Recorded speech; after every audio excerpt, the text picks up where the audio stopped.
Hello दोस्तों, नमस्कार। Advance classes के यूट्यूब चैनल में आपका स्वागत है। हम लोग प्रकाश का प्रवर्तन चैप्टर पढ़ रहे हैं। उसमें आज हम लोग लेक्चर 3 देखने जा रहे हैं।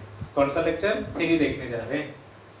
लेक्चर 3 में हम लोग आज प्रकाश के किरण पुंज के बारे में जानकारी प्राप्त करेंगे। प्रकाश का किरण पुंज क्या होता है, किसको प्रकाश का किरण पुंज कहा जाता है, उसके बारे में हम लोग इस लेक्चर में समझेंगे। सबसे पहले मैंने बताया है प्रकाश की किरण। प्रकाश की किरण किसको कहेंगे? हम लोग जानते हैं कि प्रकाश स्रोत से जब प्रकाश की किरणें निकलती है तो ढेर सारे सरल रेखाओं में निकलती है।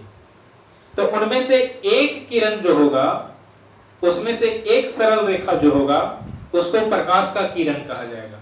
उसमें से जो एक सरल रेखा होगा उसको क्या कहा जाएगा? प्रकाश का किरण। जैसे मैंने यहाँ बताने का कोशिश किया है। देखिए आप यहाँ, ये सूर्य है, प्रकाश स्रोत है, प्रकाश की ढेर सारे किरणें यहाँ से निकल रही है। तो इसमें जो एक लाइन होगा, जो एक रेखा होगा, उसको हम लोग प्रकाश की किरण कहेंगे। आगे बढ़ते हैं। किरण पुंज किसको कहते हैं? प्रकाश का किरण पुंज किसको कहते हैं? किरण पुंज को अंग्रेजी में बीम कहा जाता है। क्या कहा जाता है? बीम। मैंने बताया कि इसमें कि प्रकाश की किरणों के समूह को किरण पुंज कहते हैं। जब ढेर सारी प्रकाश की किरणें एक जगह आती है, उसका जब समूह तैयार हो जाता है तो उस समूह को किरण पुंज कहा जाता है। और प्रकाश का जो किरण पुंज होता है वो 3 तरह का होता है। कै तरह का? 3 तरह का। आप यहाँ फिगर में देख रहे होंगे। ये फिगर में आप यहाँ देख रहे हैं कि प्रकाश की जो किरणों का समूह है वो 3 तरह से यहाँ बताया गया है।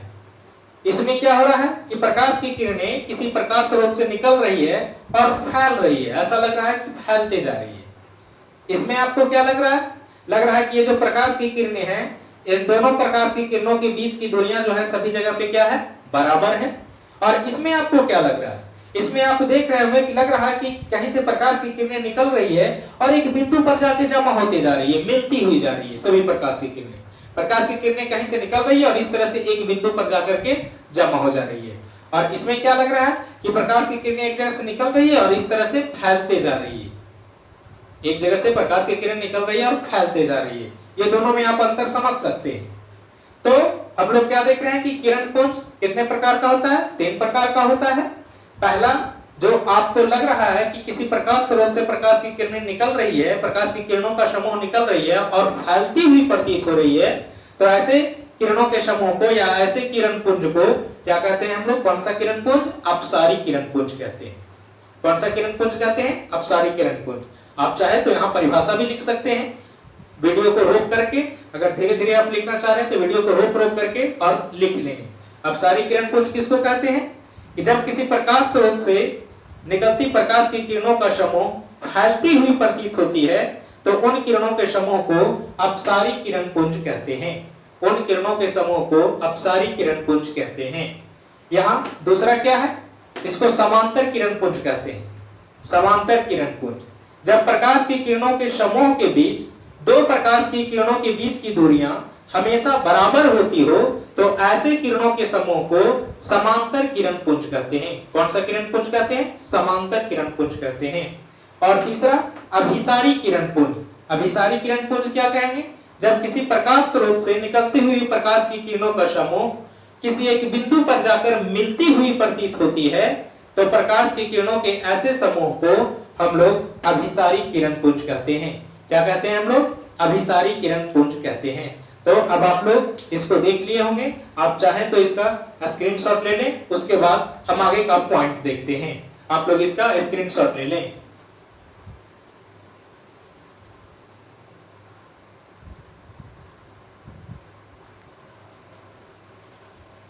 अब आप लोग इसका स्क्रीनशॉट ले लिए होंगे तो हम इसको मिटा देते हैं।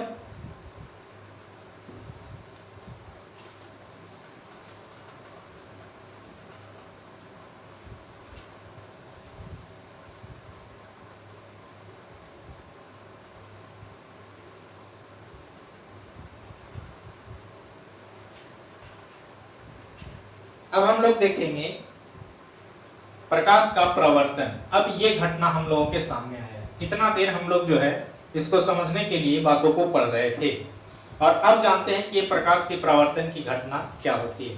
तो प्रकाश की प्रवर्तन की घटना आप लोग डेली देखते हैं और होता भी है हमारे जीवन में, हर पल हर समय होता है। क्योंकि मैंने पहले ही बताया कि जब प्रकाश की किरणें जो है किसी वस्तु से टकराती है और टकरा करके जब हमारे आंखों तक पहुंचती है, तब हम उस वस्तु को देख पाते हैं, तब हम उस वस्तु को देख पाते हैं। लेकिन जो प्रकाश की किरणें उस वस्तु से टकरा करके हमारे आंखों तक पहुंच रही है, ये जो घटना है, उसी घटना को तो प्रकाश का परावर्तन कहा जाता है। बहुत सिंपल सी बात हुई। तो लिख सकते हैं, क्या लिख सकते हैं कि प्रकाश का परावर्तन जो है किसको कहा जाता है। तो अब आप लोग हेडिंग फिर से बना दें नीचे में, ये तो हमारा चैप्टर का हेडिंग डाला हुआ है, और अब फिर से हेडिंग बनाया आप लोग, प्रकाश का परावर्तन, प्रकाश का परावर्तन, जिसको अंग्रेजी में क्या कहते हैं, reflection of light, reflection of light.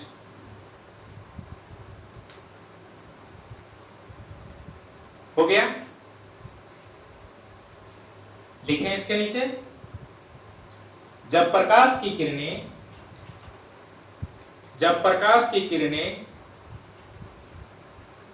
किसी वस्तु से, जब प्रकाश की किरणें किसी वस्तु से टकराकर, जब प्रकाश की किरणें किसी वस्तु से टकराकर वापस लौटती है, जब प्रकाश की किरणें किसी वस्तु से टकराकर वापस लौटती है, तो प्रकाश के लौटने की इस घटना को, तो प्रकाश के लौटने की इस घटना को प्रकाश का परावर्तन कहते हैं, प्रकाश का परावर्तन कहते हैं। जैसे अगर मान लिया जाए कि यहां पर कोई आपने सामान रख दिया है और इस पर प्रकाश की किरणें जो है वो पड़ रही है। आपने यहां कोई सामान रख दिया और प्रकाश की किरणें जो है वो इस पर पड़ रही है, और पड़ने के बाद फिर ये लौट भी जा रही है। तो यहां क्या हुआ, यहां हमारा कोई सोर्स ऑफ लाइट है जिससे प्रकाश की किरणें जो है निकल रही है।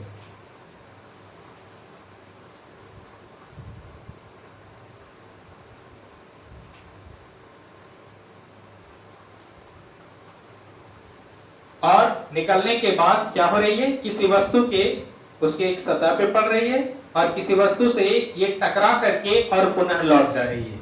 तो ये किसी वस्तु से टकरा करके और पुनः लौट जाने की ये जो घटना है, इसी को हम लोग कहते हैं प्रकाश का परावर्तन। आप लोग इस फिगर को बना लें, क्या कहते हैं इसको, प्रकाश का परावर्तन। ये हमारा कोई वस्तु है,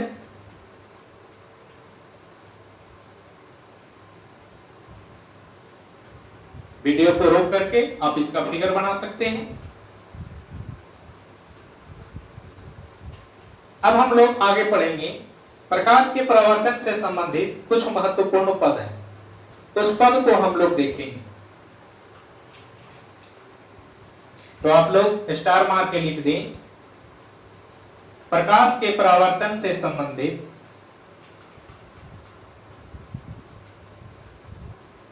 प्रकाश के परावर्तन से संबंधित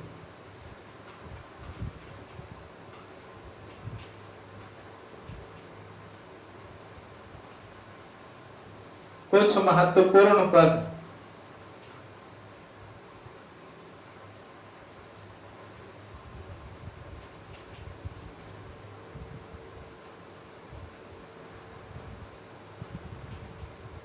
Some important term related to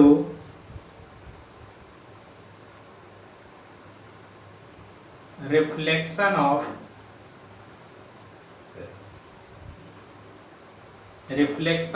light।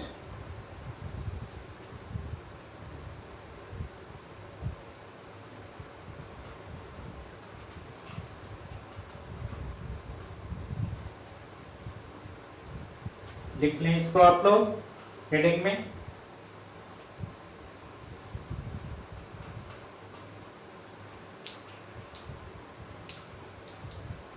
सबसे पहले इसमें हम लोग पहला पद देखेंगे, आपतित किरण।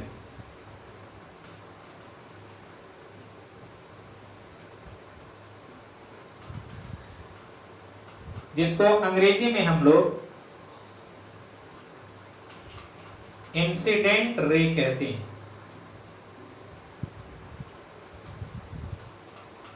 इंसिडेंट रे किसको कहते हैं? तो आप यहां देख रहे हैं कि किसी प्रकाश स्रोत से ये जो प्रकाश की किरण आ रही है और आने के बाद सतह के एक बिंदु तक जा रही है, तो ये जो आने वाली किरण है इसी को आपतित किरण कहते हैं। तो आप लोग लिख लें इसको, आपतित किरण लिख करके डैश दें और लिख लें, प्रकाश स्रोत से आने वाली किरण को, प्रकाश स्रोत से आने वाली किरण को आपतित किरण कहते हैं। प्रकाश स्रोत से आने वाली किरण को आपतित किरण कहते हैं। प्रकाश स्रोत से आने वाली किरण को आपतित किरण कहते हैं। हो गया। अब दूसरा टर्म इसमें हम लोग जानने जा रहे हैं, परावर्तित किरण, जिसको अंग्रेजी में रिफ्लेक्टेड रे कहा जाता है। परावर्तित किरण लिख करके डैश दें आप लोग, परावर्तित किरण। हाँ, यहां देखें, ये प्रकाश स्रोत से प्रकाश की किरणें आ रही है और वस्तु से टकराने के बाद फिर लौट जा रही है। तो ये जो किरण यहाँ पर लौट रही है, इस लौटने वाली किरण को हम लोग परावर्तित किरण कहते हैं। तो डैश देकर के लिखें, किसी वस्तु से टकराकर लौटने वाली किरण को, किसी वस्तु से टकराकर लौटने वाली किरण को परावर्तित किरण कहते हैं। किसी वस्तु से टकराकर लौटने वाली किरण को परावर्तित किरण कहते हैं। हो गया। अब तीसरा है आपतन बिंदु। तीसरा क्या है? आपतन बिंदु। इसको अंग्रेजी में कहा जाता है इंसिडेंट पॉइंट।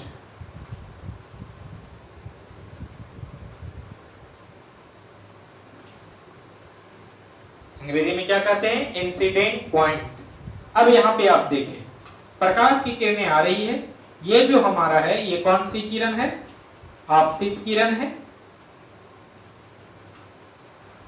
और ये कौन सी किरण हो गया? परावर्तित किरण हो गया। देखें यहां पर, ये हमारा वस्तु है, तो प्रकाश की किरणें जो है वो आपतित होकर के इस वस्तु के एक बिंदु पर आकर के पड़ रही है, एक बिंदु पर आकर के पड़ रही है और फिर इसी बिंदु से जो है वो रिटर्न हो जा रही है, वापस परावर्तित हो जा रही है। तो ये हमारा आपतित किरण, ये परावर्तित किरण, और ये जिस बिंदु पर आपतित हो रही है ये किरण, इस बिंदु को आपतन बिंदु कहा जाता है। तो लिखें आप लोग, किसी वस्तु के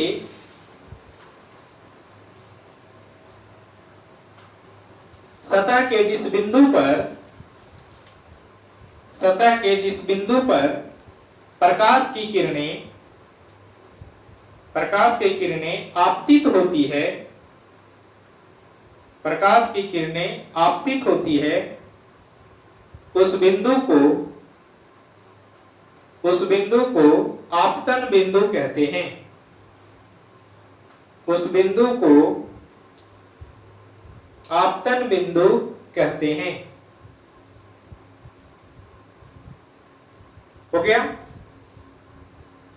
उस बिंदु को आपतन बिंदु कहते हैं।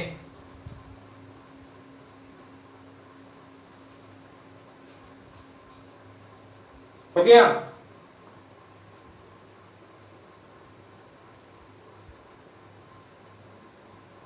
अब हम लोग आगे देखेंगे इसको। अब चौथा पॉइंट हम लोग देखते हैं। चौथा पॉइंट, प्रकाश के प्रवर्तन से संबंधित एक और नया पद आएगा जिसको हम लोग अभिलंब कहेंगे।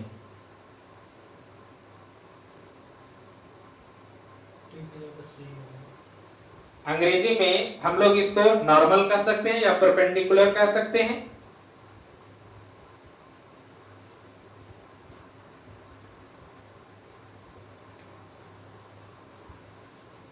नॉर्मल,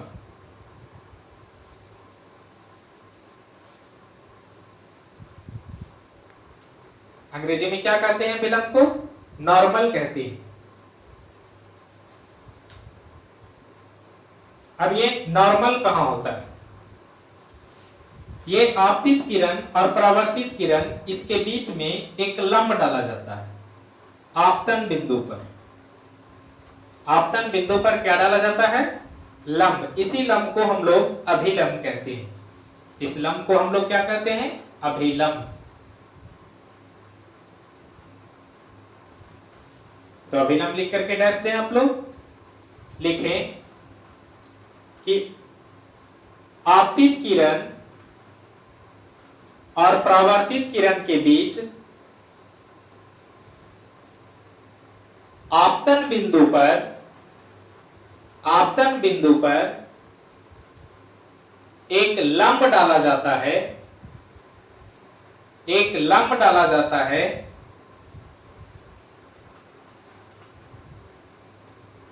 जिसे अभिलंब कहते हैं, जिसे अभिलंब कहते हैं, जिसे अभिलंब कहते हैं।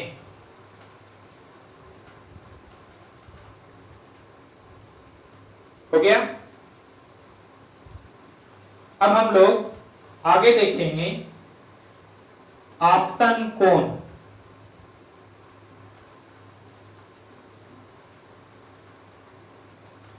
आपतन कोण अंग्रेजी में इसको कहते हैं एंगल ऑफ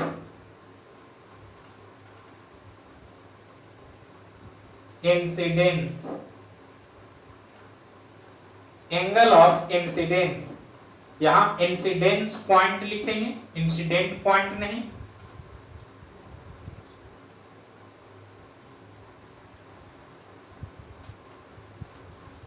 यहां इंसिडेंस पॉइंट कर देना है। हाँ, आपतन कोण को अंग्रेजी में क्या कहते हैं? Angle of incidence. लिख करके डैश दें।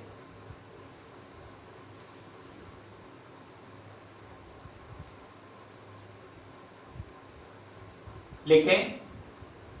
थोड़ा सा यहां पे ध्यान दें कि आपतन कोण किसको हम लोग कहेंगे।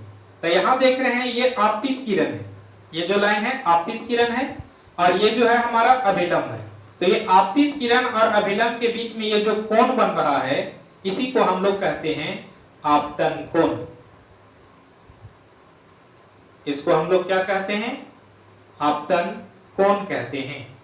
और इसको हम लोग आई से जनरली डिनोट करते हैं, आई से। लिखें इसमें डैश दे करके। आपतित किरण और अभिलंब के बीच बनने वाले कोण को, आपतित किरण और अभिलंब के बीच बनने वाले कोण को आपतन कोण कहते हैं। आपतित किरण और अभिलंब के बीच बनने वाले कोण को आपतन कोण कहते हैं। हो गया?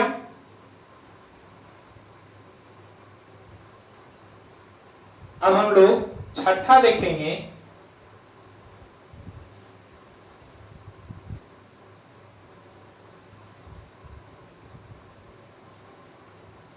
परावर्तन कोण। इसको अंग्रेजी में एंगल ऑफ रिफ्लेक्शन कहा जाता है। Angle of reflection.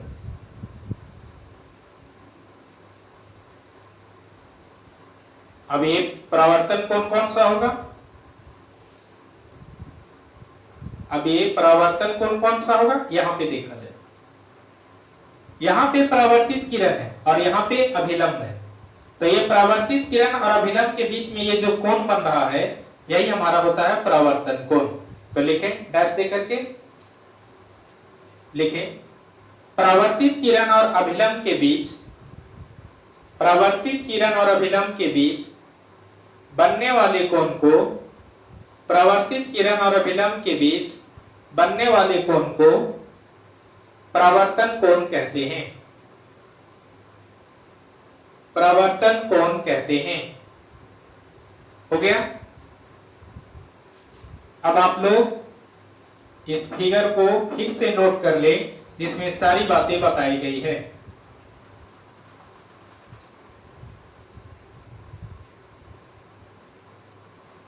परावर्तन कोण को स्मॉल r से डिनोट करते हैं।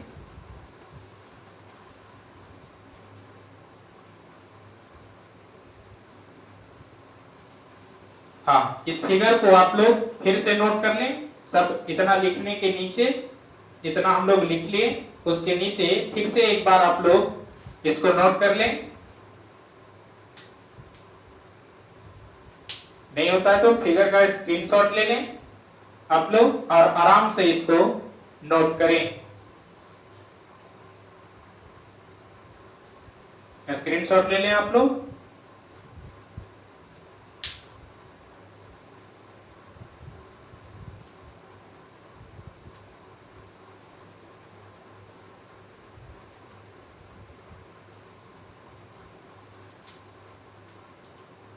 हो गया। तो अब हम लोग प्रकाश के परावर्तन से संबंधित जो महत्वपूर्ण पद था उसको हम लोग पढ़ लिए। अगले क्लास में ये प्रकाश का जो परावर्तन होता है ये कुछ नियमों के अनुसार होता है, तो उस नियम को हम लोग जानेंगे कि प्रकाश के परावर्तन का जो नियम है वो क्या है। प्रकाश के परावर्तन का नियम क्या है ये अगले लेक्चर में हम लोग देखेंगे। तो अगर आप लोगों को अच्छा लग रहा है तो आप लोग नीचे कमेंट में लिखें कि हाँ सर अच्छा लग रहा है, आवाज भी ठीक है, वीडियो भी ठीक है, साफ साफ दिखाई दे रहा है। अगर नहीं दिखाई दे रहा तो आप लोग नीचे कमेंट में लिखें कि हाँ सर हमें दिखाई नहीं दे रहा। या जो भी प्रॉब्लम है आप नीचे कमेंट में लिख सकते हैं, हमको पता चल जाएगा, हम उसको अगले वीडियो में सुधारने का कोशिश करेंगे। आप लोग पढ़ाई में बिल्कुल लगे रहें और दूसरों को भी शेयर करते रहें। अगर चैनल को सब्सक्राइब नहीं किए हैं तो सबसे पहले चैनल को सब्सक्राइब कर लीजिए। सब्सक्राइब करने का फायदा हम पहले भी बता चुके हैं कि जैसे जैसे हम वीडियो आगे डालते रहेंगे वो सारा नोटिफिकेशन आपको मिलते रहेगा। तो ठीक है, मिलते हैं अगली क्लास में। धन्यवाद।